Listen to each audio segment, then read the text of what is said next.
Joan Bialing Guasame Kajan Tagama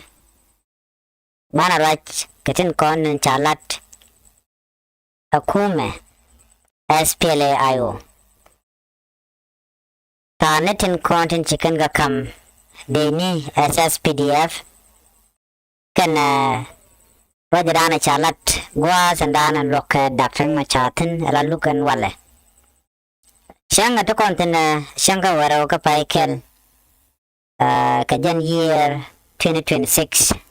when I con the Chopton. Kenyam Shanaman Chalat Kume Dafing Machar Ladine Kadine Esfilayo Mentican Lad Banajaling Guadame. Dene Esfilayo chicken order chicken a tup. Order and chicken a tup. Order ko the evacuation de jalat Ravike Jonglei state chicken warning chicken tup ka warning a monica can civilian can concatenating con till a humanitarian organization Ravike Jonglei state Chigaraja George kume millet ka kumugoro bajaling Kabam Baman Dana Gurkane Bajiling Chicken warning gonna tup Kare Lerton Corn to walk Espela who Joey gonna tup Come can a kume SSPDF Ko the evacuation de Jelanatin content radio organization gonna civilian Guadana ticketin caneta Atila SSPDF Jokan Wadi Run Wajan Wanama Gordon Continentin Kokur Batwalk Maikone Kajone Machatup Ramadan and La Quar Kwadini Peter Tokshol Shaw Darchetubano Eneran Kadekola Civiliani Decorodian Watch Guadante SSPDF Ticketen Tana chicken gatup Tana Tijan Barrow Widow 72 hour chicken gatup Kakam can Kadini SSPDF and civilian Tigaya Guadaconiantana Bor Kayut Kapajut Kagadiang Akajan Guanaconiantan Antama Tana Jan Barrow Widow Chitan and Chigatok Muno Chitan Chidun Tan Chopke 47 hour 47 hour Nuer can a chicken and Mexican a gur. You know, they would not tarnish with the Dangari ditch. And 25 hour or two, Radian Machar civilian can give humanitarian organization, Machar would go around ticketing. To come as feel I would call up Mochinea Tung Larman to walk. Come I come around la order. Kume SPLIO token warning Kajukanatan contin Ladini SSPDF any civilian agent Guadantiantan Chavargamo Chada Gorch the Mangai Condiale and Kur Taten Guadame the Romadan and showed a lot Kimalatke Alaku Meshadwal we can go move civilian with Jan Guadan ticketin bigger shop. Can use can civiliani Lana require protect gangake. And wale Kajodan Charlotte Awa detention taten attention more attention ko Korjaten. No more Amadan La Rode, Meridianaling. Dora more, Chaka come 72 hour, to 47 hour, chicken wintama, children 25 hour, Kajorana Charlotte, one naka winyam, more can a chickenaling, so no more Valarian medit. Sudan People Liberation Movement in a position as Pelemayo, order is gonna 72 hour at all, under by evacuation by Jalat, civilian humanitarian organization, tinted door corner to Jonglei state, we can chicken jeno wenamo awari ga mo baladun den order me chaytup Ramadan ala spokesperson ko kuma sfele mayo me chatup ke Monday ano jokane dialo ne joka national committee kiana ramte gwalmo ano ane diala ka kururian woj pal mai dang chaladno civilian ka way kururian kan workers everybody meten wenamo ka way kururian ka military installation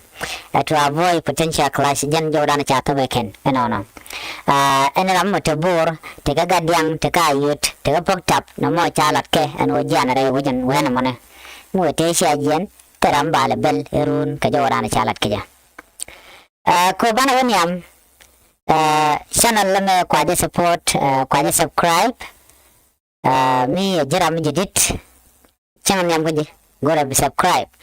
wana kaman chalat ka kwi Dr. Machar first by president ka look dana chaluk te ga jam chalat gwasane neten kontila lanin kaisne waken cha gurno ba ka tur re lokan che tukan wale gwada dana waken indian ka Dr. Machar kan latin ten kwala chola no witness ni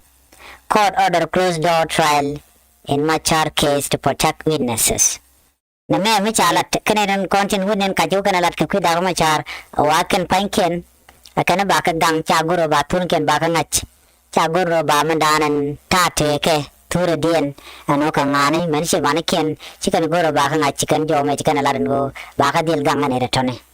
ka jo chikan lat gwazame kajan mishal ke special court chajalat kajan gwazada ne chikon dialang ngajan yo chinere kon tela prosecution ni chikan application ni kana file ke kan lat gwaskel kachang wel ka pai welkel ron kindang o jandang ro de dich and kana gor kan protection kana den kon tela witness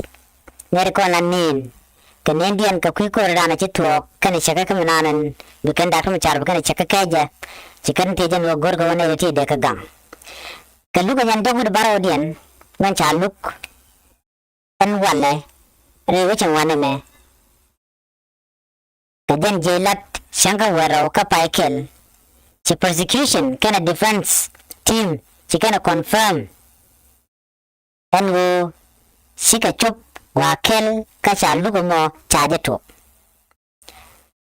chineren kola defense team chira ne Dr. Machar chikana confirm ano ne content cha gwany ano chigaban anram kel karwade mam bakalian ajan chipagoni ke jan kan bano ramamo take a joy no point chapel ka application me chalat prosecution chicken court chicken inform no ne kan Ramadan lamin kacha kan chagade chaje pem garna mo chaje pem ka chaje yat ka kumaro fuje kam ka Kenya ajara Ramadan melanin kacha ka Dr. Machar chen na nyoko gonyen wone jene gade chaje yat ka kuma Kenya ku chugwan chala Ramadan lanin kacha ka Dr. Machar ajan jodan chala ramone ajana gada chaje yat ka kuma nama ma kan ga jene diar bat kwala wali nga wale eno mi chetuok eno ramala nen kasha ma ku Dr. Machar e chaga da chaje yat ka kuma kem gwasa me ka jan man chetup kenenda ka mi chna mo eno chaga da chaje pem ke chaga da chaje yat ka kuma kem kana kon nga jagwa na me jan shanga namro banga jeno tiga gadut ka menen ka nen kasha ka Dr. Machar mi chaga da chaje ka kuma kem ka Kenya na mo dio je bane more information bana ka jeka gwasan be gwasan me bani shikan nyoko gonyin wone ne tin kontila ni na ke witness chikan nyoko la do kan cha ka expose ke cha la rar ka social media cha shoot ken cha gor kan dial kan ir ko la nin ka cha chikan nyoko la dan gwada mane no cha shoot ken cha lat ko online anga ke na mo ke ni kon tilanin panken tilan nuare siga jang kan nuare tilanin kajka ka Dr. Machar ne de ti la ken o ken cha chu ken cha ko social media angai ke ngai ka panken tama ke ku me baka gang ko cha bangach ka ti kan wala dan gwada me ka court ke special code hearing ano kan cha pan ken cha ngach can witness teteni kan cha ka expose already jani cha ngach ana me wa she kids den cha ja don bo mat kana wa she kan tedi kan ga submit kan ga kam court kan electronic recording kana phone conversation ti chalat ka tung nat ke tung Nuer ke Nuer language ti chikan kala tung gwa mo tela evidence ka wada ina writing kana de konti la ke witness telat ke nendi nen ka ke den confessed by president Dr. Machar Durgon kan ne ga dang baro cha ga yen kel wa ba ne tin konti la nen ken wa ba ka gang ku ma kir ma yadit kenen ka ke den no mo mi choda la dan tama right kona ka jom chalat gwa sama ba the defense lawyer can defend oppose take application mi chikana to pano chikana la dawona na kana kana evidence kona cha nyot kana they lack sufficient evidence alo chikato go kada na temper ka kana na me she fair ka she talk goni no ba ngai and kona lat krodian kana kona chala da kana record la ke witness ni kana ke juice ti chayar kone ti telat kenedian kinen ka kedian ka dua macam ke dong ne ti mo dong ciran dong dor kada Machar jika mana ngai kona te ni rumana ba ti ngai kon ka an wala chala do tinga ne ti shi te ten bote go ken odong de lanin ta bande ngai ke lol gat kot ne ti awa ka ne tin kon tin dia ke witness bo kenin an gwa andana no ka dak Machar ten kene de tin ka ti chalat bo ano ka part of manana talk kono she presiding judge misalala Theodore Sidetup gwada lo kan nukten ka queen and content en wenmo ko chala do kene de tit la ke witness ni teni wacha tun ken cha bunyot cha pan ken cha bunyot awa chwane dial chako dorno bikarodian which gwan lo dan look naten chwagan dial nangrar ka chwaka man ba chwaga kan dial kene de ti wa ba gang ka public ko sa bunga jino kangane daji misalala chodor mo chetup members of public and media personnel ana baga dil vacate ka courtroom immediately chodor mo chetup ka chwane dial ti chwaga joirar ka chune ko de la nin kaini chwa jako be ka dot ka cha gorno ba kanen ke ture ke video nai kon diale first vice president Dr. Machar Durgon tadi yen ka pay dok changadang nyandang red bakel ka pay dok ronkin dangro jandang ro de dich ka kwade charge ka te ka kwi kore dane chitwok ka nasser kana ne ga dang barotin kon te ka kel awona ka bode gane ka te ko ne cha yen gwade cha dore cha jere ka cha kwa ka dia cha nang ga nang me torbeli cha nang me kwa gan cha muchro lo eka kwi ko she Nuer wai ami chiganyin ke dini SSPDF ana mo cha Dr. Machar cha de bel ka kwi de ka cha Dr. Machar cha de yen ne dial te ko de cha Dr. Machar cha gwa de cha gur ka cha de no ba de digdi na ne wale ne ke nam ka duwala de cha do re ka juba ka do ba na ba Dr. Machar ba yen ka je ka yere den ko china burwe ka kuin kware ke tigal goro take national election ballot ko national election argument me malat kana ballot ka jen senka jandang ro ro ka jan pai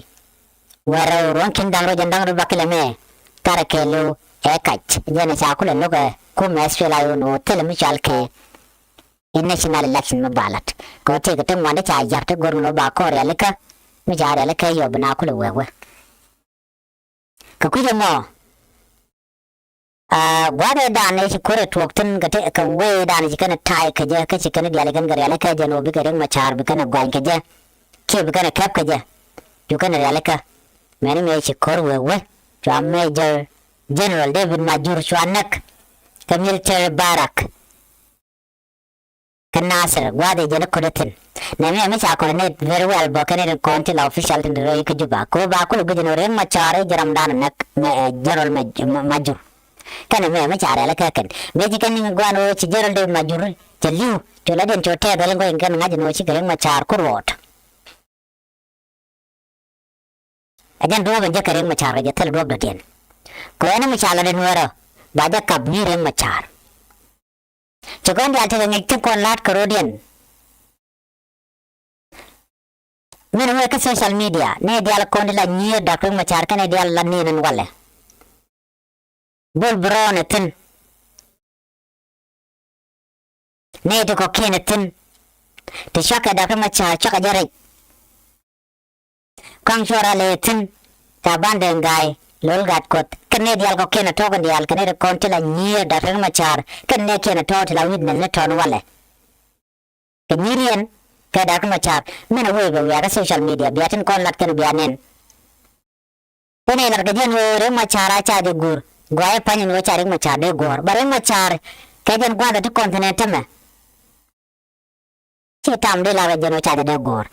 alia kon ngok yo jira mo mu ko gwar mo witina bu ko man mi kwan bi chuwe taram bi jele tet gwada tamen nakana wore tele mo gwam lo rode mo ko gwaide gwan no na ka lia ko yen tanu yen ga mu ko yen chonkel ka de kon la jam ba ko le di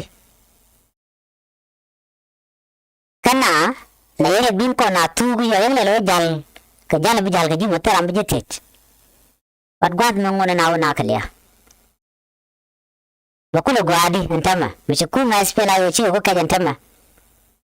abayo ton nere wiki juba cha guje no ebatok bor chirmala tandi no ka korpa enbe paero ibnawe ne ka kobo en kordoro mo kelu baje sorondit adina sas pdf akan nore korajino ne dialati kan iten kon yar ko kon ne dialati kan iten kon nakan nore redan kon nore kel randan mi ci jek ke la ci jek la ko na guje no randan ba a ceng la de bet ci kon diaten na mere kel gor kon de kon guten na la cherien no bnawe ka do badien mi to randu mi ci kayrar mi adi lar no mi la jenmo jega ci kon en teme ci kon te ne te wan ti ci tiai kene de to panken wo ka ne ka gok ci kon nen man to gre loka amura dien mo ngot tele mo ngot ajan ma jabu wake be chwajan final tabi butungin ware bnayu tuk dumen bianga jene ko da me chala kon ware karodian kir shagak katungwan betaka fona ni dial shaling kuyun stead no kor jaten shanyo nenba ka jongle kor is looming Wiyan ki Equatoria biajek kan bantong man katen. Che gwa kel ba waktin karwadam. Ba wagwene diala to. Amugo irana no e ko nware na me agujano nware biga fail. Mano du nyok ka charbe. Ano ka konin tabe ni. Buro du gujalanga. Ka charlanga. Gwas and dan and wuri ka ma wet walk. Buweni. Me to get 2013 charo binyo ko no jarode me dan cha ku me spela no ke dinga kon chiga ngaje no kanene kwa target barde mi chiga ngach are na luna dan la bok ba no ba ka bok ajen siane no ka jongle cha lo jok ti do no gwatot ko ba mar ko ku me spela ay go charo dar yaleka gan wer de ala mena gadi ko toria una gad jane den chare ko me cha ngaje no ke me ya di ju na ka yo Choro de alaka allo bikan korma bikan ter ka loy kala mi tin tam urai kona tinaro de alaka ku me spela yo en gojin wo bikan kaf kabe sio baraja kon dunia ne di struggle kan eden nyam tela mugwala kan malajek mekan struggle tel mede rejek struggle shikule struggle ga jimo jen bun bid mugwa bi kule jek kore chala ro nene mitere chondu gwana jena long la ko da kame ban mitere ne jek majiran ka dungde wajen ci ko da kame ka jama regan nyam regan number 1 amishala disunity tel matka machakel cha jamat pinyana ko temere dan ko wer chana tegane itla de jel gan kalat la tiai kan michnawo nan yamne itnar mat minawo tiai baman gwadan da joya tirgamen shalem ala ke jeno na tanilo yet alama dan la kweren kunyin da kan machala lat la ke jeno jene cha tiai cha warga cha gor je dorna enemi ninu were ke enemi ni aswela yo kaneten kona lat kanamo gor ka jano dakanga dake kume ka dakje ke lef kana wargane koni chicken ka fojere na tanelo yet chala no tela gwam chawten tane shumeka gor no motten cha gor ka kume SPLIU nike 2015 akan gurata tela mi choda wantin mitembura da wantin barawan alochi dakma Machar jabarar jaram dan lere la kwera teme eno ro ya tobe ka kalonyu gwa ko gorjano kume SPLIU bachong gwa ka bere dial bakalat chaka jeno nene e chana te natanelo ye cha jogo no jin kamero do chong she involve military communication na mo e kat cha jogo no jin ko focus kas politic ana lero de ke juba na me kat gentele la rek no ko interfere tam me e tam ko ne kon diala gwa dan te tentama taram ngaje location dan te tin natanelo ye dan ngaje mo taram ngaje yatin ko be kume be jere le kagwa ka jere le kagwa instructor me ke lumenen jenamo lebe na kwanya ke mena panal governor we ne ke yunte stay ne te koken we ke widial o ngaje mandan en la roda ka jaram dan ku communicate kane tumwan jaram dan ku la jaw ko ku mesfela yo gwadan te dakra ma chatere te jen dakra ma char be barar ere te jen mone ya kane che berar jan man kai kan kajen wone na kuma SPLIU mu ka wewe ku kan risk ne live dum dakra ma chana mo kach ke jen bi la ro mala be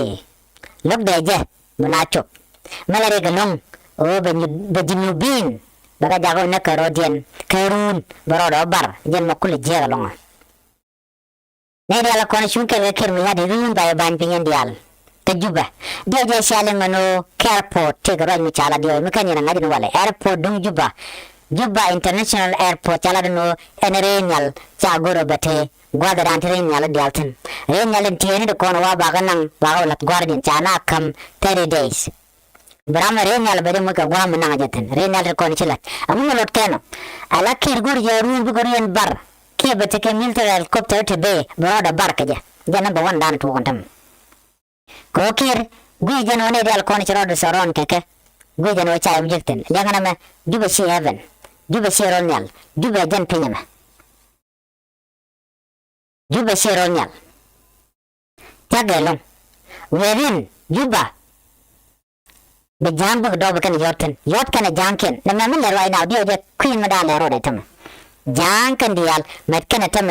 kan ni kan korch kan gor kan ware kan bi ka wonye wure shal ka mokin me yadit den jogi ya nino te kon ke different phone line to to tam no rapin ka kujuma ji ko toria kan de ti shal ka ti e jang men diar jang je jana jang kan bu no be ka revenge be kan lat which is very impossible kon ware ci ka revenge kan alat Nuer ay na jene challenge order chatop kunina paiwe tele ram gorgano be jang be target kebram civilian be target awamen ala operation a military operation mo kwa target ni base ni SSPDF tele civilian order yorten ajan warning cha ko lenga palma ina jone dala mi jin civilian cha come 72 hour until 45 hour until 25 hour after 25 hour tele mi chalkede bukor burum anjin civilian mo kwa jo cross fire tele man ko SPLIU ten cha warning cha to boredi so jan dana to dia sha ta ngaj bokam man shora lat en bonate boro mishal karet bel grupo saki influence ibuko kor ibuko nyin kan wer wayame namene kat kan make mandan they know what is coming chicken bowe mekane dire kan gese manaken bona chalaret bel grupo medan koin kan ko be community den bekana gam as well I tell a community tell a kanetin kon tin gang na dorian as well I tikan karek ke kuma kero yadit kan werken dial kontin chunkel kaja nanaje wuje tero ai nam right corner and juba twiden te chunga borja chunga bacha wonin chatu leve ke 25 hour banat godin banajaling yene dial kon shilen no natanil yadde chatyai eka tela warga miche cha gor miche tyai ke kan roda we kan resign ring Machar betel warga miche gor natanil yadde no jin e shu communicate ke soldier kes pele I soldier tel warga miche gor tel warga miche jogo no jin e jin commander in chief wuri chala tokchul tel miche atu ne dial chitin kon like raja mo kanetet kon do jeno des fila yo der wonyam ko take enemy within to kwa kume Dr. Machar kwa jele yar. What do you think? All this man, I won't let kind of enemy. They try to filtrate and or take away rekum as fila yoko de kan yar. Ajana shana re loka medan. Chagu jeno me chalke away coach telerek. But me chai bangat a Nuer community came re mondala makelo then shana and tell me to wake kelu te chunga. Medan me to nasser chuo choro de janyal. And tama jana Michelon Nuer community ren jajan tama. Kacha take a different phone line to ren jet. Chijuba chet nyal. Chined yala koni yete kandial charo and what chick away. Chunga kelka saspidip. Man yam dina janlong awawe dan. Michung na kelton. Mit man narodian. Kanong narodian. Katerka kurka loy kel. Awajan buko longona. Dunomo na jadaglan. Rama jelka jala. Chode chodo. Tell me gami bananong. Katal mo gami beben. Man kumas fila yo bepen. Boray nam right konen. Chimat jadatin. But chuna no ne to one. Kumashal kamo. As fila yo kit guang. Faction. Jani. Ang misi kan interfere. Akamat karodian kandial kaya kumas fila yo kandial. Government juga mo. Akwa jadak. Kumi jadid achaka. Ata nere daka na. Kadar ke kuarka shirmera ala chitong nawal awa chitong nyoka enware ane dia ala mat karodian kor ma targa loikel achi na chit kataye dan ke 2013 me cha kon dial joch ka cha kon da kapin ano tema goro jano den are nyoka man nyok agwa chit disagreement kon eto ke 2018 sekandele nyoka mbeka disagreement kon eto kam wer karodian mechi general gadujal sika ga kana da Machar ka chukoro tok na mawa goro jantam badipal kon bantaran jaga juba bantaran jan janga chalga mo kirmi yadit kanen wer kenen kon tika kel tele kon e koken do me jan do dan di ling ajaru po dan de ling mi jira mi mo chine me shejek jin channel ko support ko subscribe bana to ko ken bana kaling tem wona kon ka kore suena kon ka to go ala good news ne bugo ben ka kore